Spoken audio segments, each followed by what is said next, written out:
हिंदू मुस्लिम सिख ईसाई भाई भाई, लेकिन आदिवासी कहाँ? हर सरकार ने आदिवासियों को छलने का काम किया है और इस बार आदिवासी अपना नेता खुद चुनेगा। और अंग्रेजों के समय आदिवासियों को अपराधी कहा जाता था, तब ये कुर्मी समुदाय के लोग कहा थे। दुर्भाग्य का विषय है कि आदिवासी मुख्यमंत्री होने के बावजूद CNTS-पेटी एक्ट का उल्लंघन हो। जयराम महतो के विधानसभा क्षेत्र डुमरी में आदिवासियों का विशाल आक्रोश मार्च देखने को मिला।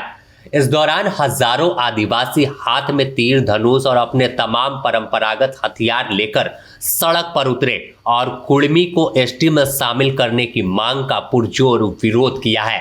साथ ही इस दौरान आक्रोश रैली में तमाम आदिवासियों के निशाने पर डुमरी विधायक जयराम महतो के साथ साथ आजसू सुप्रीमो सुदेश महतो दिखे। इस दौरान कई अगुआ आदिवासी नेता जो होते हैं वो पूरे आंदोलन को लीड कर रहे थे और इसमें अगर मेन तौर पर देख ले, मुख्य तौर पर देख ले तो निशा भगत, सिकंदर हेम्ब्रम सहित कई ऐसे आदिवासी नेता थे जो खुलकर जयराम महतो और सुदेश महतो को टारगेट किया और कहा कि आदिवासियों का हक और अधिकार छीनने की कोशिश करोगे तो अब घर में भी घुसने की बारी है, हम अब चुप नहीं रहने वाले हैं। बता दें कि जुलूस की शुरुआत डुमरी के केबी हाई स्कूल मैदान से हुई, जो बाजार भ्रमण करते हुए वापस डुमरी के केबी हाई स्कूल मैदान में पहुंचकर सभा में तब्दील हो गया और यहां तमाम नेताओं ने मंच से हुंकार भरी है। इस दौरान निशा भगत ने आक्रामक रूप में सरकार से लेकर जयराम महतो तक को निशाने पर लिया है। बहुत ही ज़्यादा गहरी है और आदिवासी इस भारत देश का मूल नागरिक है और ये सुप्रीम कोर्ट ने भी कहा है और लगातार आदिवासी समुदाय अपनी अस्मिता और इस देश के प्रति अपना बलिदान जो दिया है वो आज पूरे देश को ये बताने के लिए कि आदिवासी समुदाय के अस्मिता के साथ उनके हकमारी ना की जाए और आदिवासी समुदाय जो इस देश का मूल मालिक है आज जो अंतिम पायदान में है, तो अपनी मांगों को लेकर के लगातार विभिन्न जिलों में आक्रोश, महाआक्रोश रैलियां और धरना प्रदर्शन के जरिए इस संविधान के तहत आने वाले प्रशासनिक पदाधिकारियों के माध्यम से दिल्ली तक अपनी बात को पहुंचाने का कार्य लगातार आदिवासी समुदाय संवैधानिक रूप से कर रही है। अगर आदिवासी समुदाय के साथ ये लगातार अगर खड़े होते तो कुर्मी समुदाय तब कहाँ था जब अंग्रेजों के समय 1871 में जब आपराधिक घोषित किया गया था, जन्मजात आदिवासियों को अपराधी कहा जाता था, तब ये कुर्मी समुदाय के लोग कहाँ थे। और जब मुगलों के साथ लड़ना था, जब अंग्रेजों के साथ लड़ना था, आदिवासियों के साथ क्यों नहीं खड़े रहे। और आज जब राजनीतिक परिप्रेक्ष्य में राजनीति करने के लिए या आरक्षित सीटों पर सेंधमारी करने के लिए ये कुर्मी समुदाय के लोग लगातार तत्परता के साथ अपनी बात को मनवाने की केंद्र की सरकार के पास कोशिश कर रहे हैं, लेकिन आदिवासी समुदाय जाग चुका है। आदिवासी समुदाय अपने हक और अधिकार के बारे में अच्छे तरीके से लड़ना जानता है और आने वाला समय में केंद्र की सरकार को भी ये चेताना चाहता है।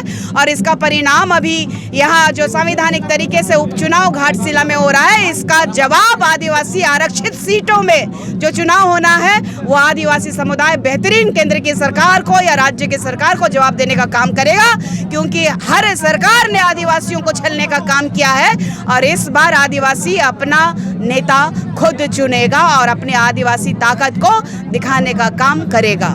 लेकिन लगातार झारखंड में तो आदिवासी मुख्यमंत्री ही बन रहे हैं। देखिए, ये दुर्भाग्य का विषय है कि आदिवासी मुख्यमंत्री होने के बावजूद CNTS-पेटी एक्ट का उल्लंघन हो रहा है और इस देश में सभी को पता है कि 5th शेड्यूल के तहत आने वाला ये झारखंड राज्य में पेशा अधिनियम 1996 जो कि आदिवासियों के लिए स्वशासन जो कि उनकी अपनी सरकार चलती है, इसको दबाने के लिए और आदिवासियत को दबाने के लिए लगातार इस भारत देश में आदिवासियों ने संविधान को तरजीह दी है, मान रखा है, सम्मान दिया है। लेकिन इस देश में समानता का अधिकार होने के बावजूद हिंदू मुस्लिम सिख ईसाई भाई भाई, लेकिन आदिवासी कहाँ?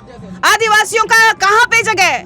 आदिवासियों का शोषण इस संविधान के तहत आने वाले शासन जितने भी प्रणाली है, चाहे वो विधायकी है, चाहे शासक प्रणाली है, शासन प्रणाली है, सभी लोगों ने छलने का काम किया है। जबकि इस केंद्रीय सरकार में भी आदिवासियों के लिए विशेष कानून बनाया गया है, उसका भी संवैधानिक तरीके से उल्लंघन लगातार किया जा रहा है। संवैधानिक तरीके से संविधान को बचाने वाले बहरूपियों के द्वारा आदिवासियों का लगातार हनन किया जा रहा है। इसके विरोध में लगातार आदिवासी समुदाय अपने हक और आवाज को उठाने का काम कर रही है। वहीं आदिवासी नेता सिकंदर हेम्ब्रम ने कहा कि जयराम महतो और सुदेश महतो दो कुर्मी के ऐसे नेता हैं जो झारखंड में लड़ाने का काम कर रहे हैं। आज जो एक आक्रोशपूर्ण आदिवासी समाज रैली निकाला है और यह जो मामला है बिल्कुल संवैधानिक लड़ाई है। मांझी महतो एकजुट का नारा देने वाला आज कुर्सी पर बैठा हुआ है, जबकि कानूनी तौर पर 2024 में केंद्र सरकार भी कुर्मियों की मांग को खारिज कर चुका है। मैं तमाम उन राजनीतिज्ञों से आज निश्चित रूप से कुर्मियों का विरोध हो रहा है, मैं उनको भी कहूँगा कि आप अगर आपके पास लीगल दस्तावेज है तो कोर्ट के माध्यम से जाइए, हमें कोई आपत्ति नहीं है। कलकत्ता हाई कोर्ट से आपको शिकस्त मिल चुकी है, केंद्र सरकार आपकी डिमांड को खारिज कर चुके हैं। साथ ही साथ हम राज्य के माननीय मुख्यमंत्री को हम कहना चाहेंगे, अगर कुर्मी आदिवासी नहीं है तो 42 विधायक का समर्थन पत्र को लेकर के आप रघुवर दास जी के पास क्यों गए? आप कहीं ना कहीं आदिवासी समाज को ठगने का काम कर रहे हैं। खास करके तमाम 28 हमारा एमएलए में से एक दिवंगत हैं, 27 आज वो सदन के मेंबर हैं, अब 5 एमपी। यह सदन का मामला है, निश्चित रूप से सोशल जस्टिस की बात है। राज्य सरकार अगर दोनों समुदायों को बोले कि यह संवैधानिक मामला है, दोनों से हम अपील करते हैं, या एक दूसरे की छिटाकशी को समाप्त करते हुए हम अपील करते हैं यह संवैधानिक मामला उचित पटल पर रखेंगे, संविधान पर विश्वास रखिए। लेकिन ऐसा ना करके आज निहत्थे लोग रोड पर एक दूसरे के खिलाफ में आग उगल रहे हैं और यह कहीं ना कहीं आने वाला दिन में एक टकराहट की स्थिति बनी हुई है। ये बहुत राज्य के लिए बहुत चिंताजनक विषय बना हुआ है। अब फिलहाल माहौल पूरी तरह से तनाव में बदला हुआ है। अब डुमरी तक आदिवासी पहुंच गए और डुमरी पहुंचकर आगाज ने ऐलान कर दिया कि अब आदिवासी शांत नहीं बैठने वाला है। आदिवासी दो हाथ करने को भी तैयार है। वो दिन दूर नहीं है जब आदिवासियों की जमीन छीनी जा रही है और यही वजह है कि इसलिए खुद को एसटी में शामिल करने की मांग कुर्मी कर रहे हैं। कुर्मी चाह रहे हैं कि इनकी जमीन और हक अधिकार को लूट ले।